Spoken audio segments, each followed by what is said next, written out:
Welcome to the motherfucking relay. We're covering today's top boxing news. Okay, we'll start with this. A very vexed Claressa Shields took to her social media in response to an Instagram post showing all the undisputed male champions. The unbeaten ones. Naoya Inoue, Terence Crawford, more recently Alexander Usyk. She responded by saying, "Dead wrong, ESPN, Top Rank, stop playing. I did it first." Though looking at what ESPN posted, they never said that either Usyk or Crawford or Inoue did it first. She's just using that as an opportunity to talk about herself. She continued by saying, "Where does it say male at? It doesn't, and doesn't need to. It's only 4 two-time undisputed champions who are currently undefeated, and I'm the woman out of the bunch." She wants to be mentioned. I feel like Claressa takes every opportunity to try to steal someone's thunder. That's what I think. I think that when an Inouye's crowned undisputed, or a Crawford, or an Usyk, she wants to shift the focus over to herself. That's what I think. I think she's a glory hog. She said, "Fuck out of here. That's people's problems. Always trying to exclude women in sports. It's sexist. And my belts don't weigh less than theirs. I work just as hard, and for less pay. I will not be silenced. Had it been Amanda or Katie, they would not have been excluded, period." Wait a minute. Amanda and Katie, those are women. I thought what she was saying was she was being excluded because she's a woman. She doesn't know what the hell she's saying. If you're okay with women being excluded, you are a part of the problem. My thoughts. Claressa Shields seems to want the same acknowledgement that Terence Crawford, that Inoue, and that Usyk are getting for what were her undisputed runs at 160 and 154, and then at 160 again. That's what she seems to be after. The issue is that in terms of popularity or pugilism, not all undisputed runs are created equal. In terms of profile or difficulty, they're not all the same, not even among men. Compare Devin Haney's undisputed run to Usyk's undisputed run, and it's not the same. Whether you're talking about the one at cruiserweight or the one up there at heavyweight, the more recent one, it was a lot more difficult, and he had to go through more champions than Devin. Devin only had to go through one champion, George Kambosos. One fight with George, he's undisputed. That's not the same as having to go through Krzysztof Glowacki and Mayris Briedis, then Murat Gassiev. That's the cruiserweight one. At heavyweight, he had to go through Anthony Joshua. Had to fight him 2 times. Had to fight Tyson Fury. He might have to fight him again. How does Devin's undisputed run compare with Usyk's? It's not the same, is it? In terms of difficulty and in terms of profile, prestige, it's not the same. You know it isn't. The same applies to Claressa's undisputed run compared to someone else's. I would say that Senicia Estrada's undisputed run at minimum weight was more difficult and more dangerous. What doesn't often get said, but needs to because it matters, is that most of the time people don't even know who Claressa Shields fought. The casuals don't know. The hardcores that do, they know that a good chunk of the belts Claressa won, well, nobody was holding them. She didn't have to go through a champion for every single one of those belts. It's not the same. She won a vacant title in the super middleweight division, 3 vacant titles in the middleweight division, 3 more in the junior middleweight division. No, that's not the same thing as having to fight Anthony Joshua for his 3 belts or Tyson Fury for his. You don't want me to use those guys as an example? I won't. That's not the same as Senicia Estrada fighting Annabelle Ortiz for her WBA title. Annabelle had been a champion for something like 8 or 9 years. That's not the same as beating Annabelle for the WBA, Tina for the WBC, then Yokasta for the other 2. It's not the same. It's not the same in terms of difficulty, and it's not the same in terms of profile. It's not the same as Amanda Serrano having to go through Heather Hardy for the WBO, Sarah Mahfoud for the IBF, then Erica Cruz for the WBA. It's not the same. During her first undisputed run, that was at middleweight, she only went through one reigning champion, and that was Christina Hammer. The other 3 belts she won, they were vacant. The same applies to the junior middleweight run. She only went through one champion, Marie-Eve Dicaire. The other 3 belts, they were vacant. Nobody was holding them. Thus, not all undisputed runs are created equal, and they are not viewed through the same lens, the same scope. Some runs are much more difficult, much harder, thus more impressive. Tack on that Claressa hasn't been moving up in weight, she's been moving down. She debuted as a super middleweight. She moved down to middle, moved down to junior middle. She wants is for those picnics and those cakewalks against those overmatched girls to be viewed in the same light as Katie Taylor moving up for Chantel Cameron when it's not the same thing. Moving down in weight and winning a bunch of vacant titles is not the same thing as, say, Amanda moving all the way up there to 140 to fight Katie for the second time for undisputed. It's not the same thing. What Amanda is doing in what is her second undisputed run is a lot more difficult than, say, Clarissa's second undisputed run. That's the reality of it. You don't have to like it. That's why people don't view it the same way. Doesn't mean it's not noteworthy. Doesn't mean she's not one of the most accomplished fighters in the sport. She is. Though not all undisputed runs are created equal, thus they're not all received the same way. Men's super lightweight news. Reigning WBO Ring Magazine champion Teofimo Lopez will in fact be facing the unheralded Steve Clagget June 24th. Is that a 24 or a 29? I don't know. For some weeks now, rumors have swirled that this would be who Teofimo Lopez ends up defending his WBO title against. I can't say that this is a fight that has much sizzle. On one end, you say that it's good that Teofimo's keeping busy, that he's keeping active, but on the other end, the matchmaking could have been more ambitious. I would have preferred to see Teofimo Lopez in there with, say, Ishmael Barroso, the WBA's mandatory challenger, who's still waiting for his title shot, though he's not about to get it. Rayo Valenzuela from 135 is getting a shot at the title instead against Isaac Cruz in August instead of Ishmael. Even though Ishmael's the mandatory, and he has been the mandatory for some weeks and some months now. But he's not the one getting a shot at the WBA title. Rayo's getting it. So, when I think about who I would have preferred to see Teofimo fight in defense of his WBO title, yeah, I know Ishmael's not his mandatory, he's not his problem, but for fighting a Steve Clagget, could you give me a Barroso fight instead? Because with Barroso, at least we've seen him in there with Rolly Romero. At least we've seen him in there with O'Hara Davies, who he violently knocked out not that long ago. For giving me this unheralded guy, why don't you give Ishmael Barroso an opportunity? I'm sure he would have liked to have taken it. I'm sure he wouldn't have costed you a whole lot of money. Ishmael don't drive a hard bargain. Come on. And I know that Ishmael doesn't have all that much of a profile. He's not a popular fighter, all that popular fighter per se, but he is at least more popular than a Steve Clagget. I ain't got nothing against Steve. I'm just saying that I think people would have been a little bit more enthusiastic about Teofimo's next fight if it were against Ishmael than this guy. Teofimo didn't look good in his last fight. He didn't look good against Jermaine Ortiz. I said he wasn't going to look good. But he would win, and he did. He did win a narrow points decision. Some people thought he won, some people thought he lost. But what's in keeping with the Teofimo Lopez fight is after he looks bad, he looks good. This again. That's how it is. He looked bad with George Kambosos, but he looked all right with Campas. Good. Then he looked bad with Sandor Martin, but he looked good with Josh Taylor. Then he looked bad with Jermaine Ortiz, so by that reckoning, he's about to look good with Steve Clagget! Why are you yelling? Well, how the hell else are you supposed to drum up excitement for this fight? Nobody's excited to see Teofimo take on this caliber of fighter, this kind of guy. I can only hope that because Teofimo is in such a deep division, and because at this time in the sport, bipartisanship is all the rage. Promoters working with other promoters to make big fights, very big fights. I can only hope that after this, Top Rank can set Teofimo up for something bigger.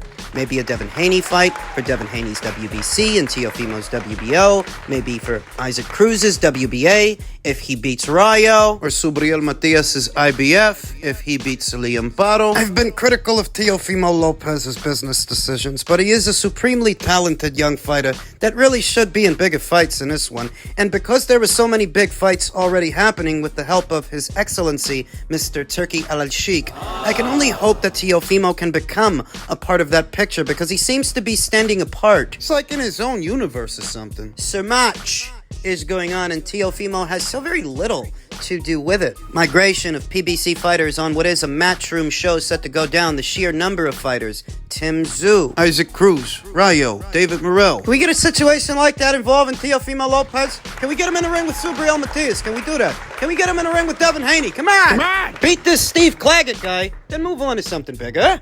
Men's super middleweight news. Salvador Rodriguez, otherwise known as Chava, ESPN, recently chimed in on what could be a Canelo Alvarez versus Terence Crawford fight. Using sophisticated and secret technologies.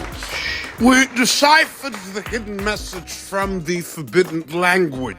Canelo said Terence Crawford is a great fighter, 3 divisions down. I fought bigger ones, shorter ones, older ones, younger ones. I was born to fight, and I'm here to fight with anyone. I will always have the best fights and whatever suits me. Turki Al-Sheikh said he wants to make this fight. And the speed at which they make these momentous occasions, these big fights in the sport happen, that gives me the impression that here and now, behind the scenes, they might already be working on it. They might. So Terence is fighting in August, and Canelo would presumably return to action the following month in September. If they both take care of business, that leaves the door open for them to face each other later on this year or towards the beginning of the next one, and I'm not against that. This weekend's fight was special. It was special because you saw Alexander Usyk, a pound-for-pound fighter in his own right, #1 on my list and Ring Magazine's. You saw him outweighed by a fighter. You saw that Tyson Fury's taller than Usyk, longer than Usyk, outweighs him by 43 pounds, and he's 2 years younger.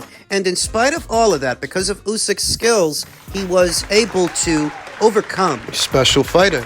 Can Terence Crawford do that with Canelo? Well, he's the one that wants to. He's the one that got the ball rolling for that conversation. It was brought to my attention by one of the subscribers here on the channel. How could I be against Inoue going all the way to 135 for Gervonta, but I'm not against Terence Crawford going all the way up to 168? Make it make sense. Isn't that hypocritical? And no, it's not, because Terence is the one calling for the Canelo fight, whereas Inoue isn't calling for a Gervonta Davis fight.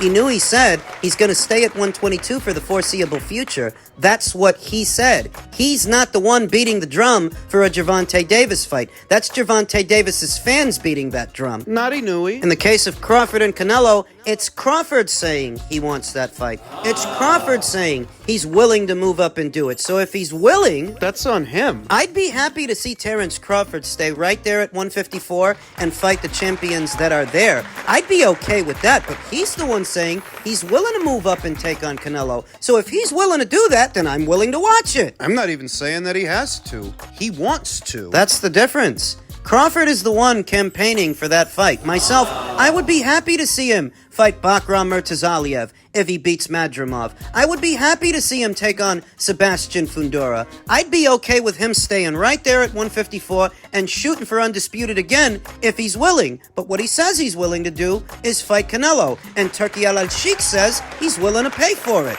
He'll make it happen. Comprendo, friendo? I ain't the one saying Terence Crawford has got to go up there to prove something to anybody. He's the one who wants to go up there and prove something. Can he? Takes a very special fighter, a once-in-a-lifetime, once-in-a-generation fighter to overcome that much natural size and strength and weight. We saw Usyk do it this past weekend against the bigger, younger, stronger fighter that outweighed him by a lot. He was able to win. Could Crawford do that with Canelo? The old saying goes, a good big man beats an equally good little man. By that reckoning, Tyson Fury can't be equally good to Usyk because he's certainly bigger, but he's not better. It's not equally good.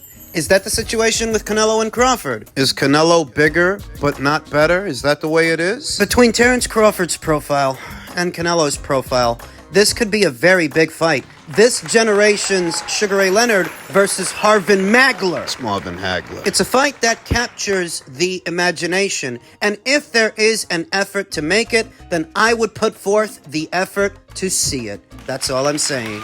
Upstairs at light heavyweight, His Excellency Turki Al-Sheikh has said they are hoping to reschedule the Beterbiev versus Bivol fight for either October or December, depending on Beterbiev's recovery from his injury, which I think is a torn meniscus. So this is more in keeping with the initial prediction I had, that due to Artur Beterbiev's age, by the time they do fight, because I figured it would take a long time to get those two boys together, Artur's age might start to show up. Father Time might start knocking on his door.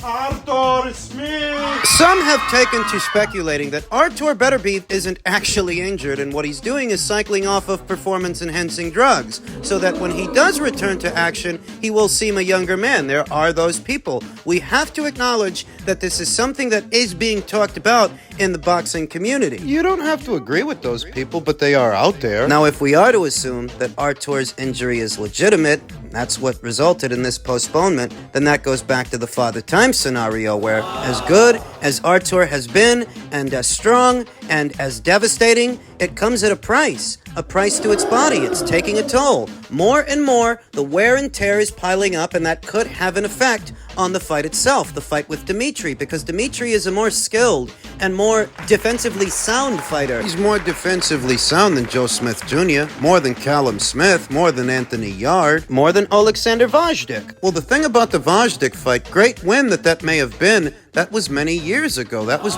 way back there in 2018. We're in 2024. That was 6 years ago. 6 years, that's how long it's been. And 6 years later, Artur is an injury-prone fighter who seems to get injured most every other fight. For every other camp. It's always something. It could be the way the conspiracy theorists say it is, or it could just be that Artur, between his extended amateur career and everything he's suffered in the pros, he's developed a lot of wear and tear over time, and he's about to face the most elusive opponent, the most tricky and cerebral opponent he's ever faced in the pro ranks. You know, these periodic injuries that are almost cyclical at this point, they have stifled Artur Beterbiev's activity over the years because this has been going on a while, so much so that he's about to fall off the Ring IQ pound for pound list. He's ranked at number 10. He's not active enough. There are more active fighters that have been champions at more weights than Artur that are getting busy, getting active, and getting out there, whereas Artur, there's always a problem. Even if he is a unified champion and dominant when he is fighting, how often is that? He's gonna fall off soon. If Junto Nakatani wins his next fight, he may replace Artur Beterbiev on the Ring IQ pound for pound list. And the only way for Artur to get back would have to be beating Dimitri Bivol. But can he? Previous years and previous instances, I've always leaned towards Dimitri Bivol to win the fight because he's the younger, fresher fighter with less wear and tear that gets hit less often, that he's got the right ingredients, the right amount of speed, and mobility, footwork, in and out games. Tough. For an aging fighter, it's a tough assignment because he's not just going to run from you. He's not just going to stay way on the outside running from you like Marcus Brown did, but he's not just going to sell out and trade punches mid-range to inside like Anthony Yard. No, he's not going to sell out like Joe Smith Jr. either. He's smarter than that. He's going to fight on the balls of his feet, in and out, on his toes, like he did with Zerto. He's got a little bit more hand speed than Artur. I'd wager a little bit more foot speed, especially if Artur did suffer a torn meniscus. What's that? It's basically a knee injury. Those 38-year-old legs. Artur's going to need those 38-year-old legs to be in tip-top shape to keep up and keep on a very tricky Dimitri Bivol. If you don't think he's cycling off of performance-enhancing drugs and you interpret the injury as being legitimate, then that's cause for concern. Means the aging fighter, the older fighter, is on shaky knees, shaky legs, and he's going to need him to keep up with Dimitri Bivol. It's his recovery time. What was a 50-50 fight up until this postponement seems like a 60-40 fight now in favor of Dimitri. So far, the time is catching up after all. That's what I figured would happen.